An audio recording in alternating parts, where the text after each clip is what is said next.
గుర్తినారా మంజుల్ని ప్రస్తుతానికి నేను అడగటానికి ఏమీ లేదు. నాకుంది. ఈ ఆస్తి, భూమి ఇవేవి కూడా ఈ ఊరు వాళ్ళే కావు. నువ్వు ఊరుకోరా, మాట్లాడుకో. సరే మీరు కూడా కాదు, నాది. దీన్ని నువ్వు నాకు తిరిగి ఇచ్చేయాలి. ಬಹಳ ಒಳ್ಳೆ ಪ್ರಾರ್ಥನೆ ಗೊತ್ತಿನಾರೆ. ನಿಮ್ಮ ಜಾಗ ನಾನು ಹಿಂದಿರಿಸಿ ಕೊಡ್ತೇನೆ, ಊರನ್ನ ಜಾಗವನ್ನು ನಾನು ನಿಮ್ಗೆ ಹಿಂದಿರಿಸಿ ಕೊಡ್ತೇನೆ. ಆದ್ರೆ ನಾನು ಇಲ್ಲಿವರೆಗೆ ನಿಮಗೆ ಕೊಟ್ಟಂತ ನೆಮ್ಮದಿಯನ್ನು ನೀವು ಹಿಂತಿರಿಸಿ ಕೊಡುವುದ ಗೊತ್ತಿನಾರೆ. అయితే నువ్వు తిరిగి ఇవ్వలేవా? పర్లేదు, దీన్ని ఎక్కడ తెలుసుకోవాలో అక్కడే తెలుసుకుంటాను. ಕೋರ್ಟಿಗೆ ಹೋಗ್ತಿ, ಆದ್ರೆ ನಿನ್ನ ತೀರ್ಮಾನ ಮೆಟ್ಲಲ್ಲಿ ನಾನು ಮಾಡ್ತೇನೆ.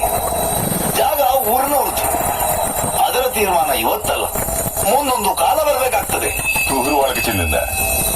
ఇది దేవుడు మాట్లాడుతున్నాడా, దేవుడు నర్తకుడు మాట్లాడుతున్నాడా?